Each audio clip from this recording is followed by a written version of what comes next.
গতকালকে ঝড়ে আমার একটা বাগানের যথেষ্ট ক্ষতি হয়েছে, সেটা আপনাদেরকে আমি ভিডিওতে অবশ্যই গতকালকে দেখাইছি। আল্লাহর মধ্যে বাকি যে আর ৩টা বাগান আছে, ৩টা বাগানের কোনো ক্ষতি হয়নি। তার মধ্যে এটা একটা। বারবারুদ চেরি একদিকে ফল পেকে আছে, আর এদিকে দেখেন এই যে কাঁচা কাঁচা ফল, আবার এই যে মাথায় হয়েছে ফুল। এই সিজনটা আসলেই এভাবেই বারবারুদ চেরিগুলো গাছে এভাবে হয়ে থাকে, একদিকে পাকে, আরেকদিকে হইতেছে কাঁচা ফলও থাকে, আবার ফুল আসে।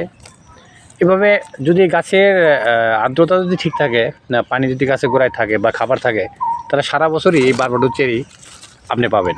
আর বারবারুদ চেরিতে পর্যাপ্ত পরিমাণে ভিটামিন সি আছে, এবং হচ্ছে যে এটা অ্যান্টিঅক্সিডেন্টে ভরপুর একটি ফল।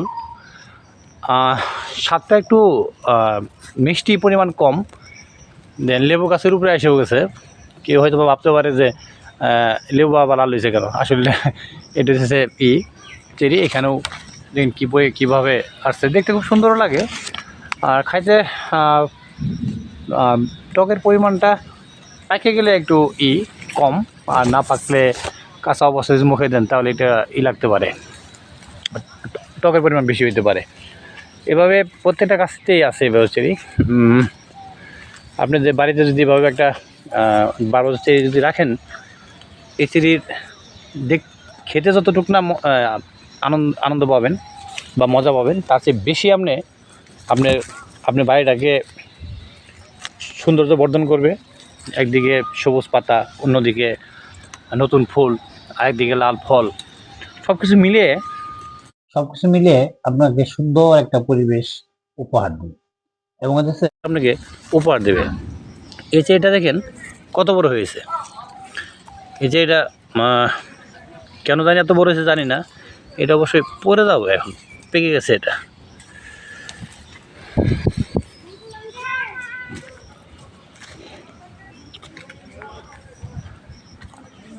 আর এদিকে সুরিনাম চেরিগুলো পেকে পেকে মাটিতে পড়ে আছে। পাখি হয়তো বা ওইভাবে করতে পারে নাই, খাইতে পারে নাই। আর স্কুল বন্ধ থাকার জন্য পোলাপানেরাও আসে নাই, ছাত্ররা এসে যে খাবো তারাও আসে নাই। তো এই গাছে এই বছর প্রথম বোধ এতগুলো বোধ ফল আসছে। আর এই ফলগুলো একটু মিষ্টি স্বাদের, টকের পরিমাণ একদম কম, এটা অনেকটা মিষ্টি লাগে।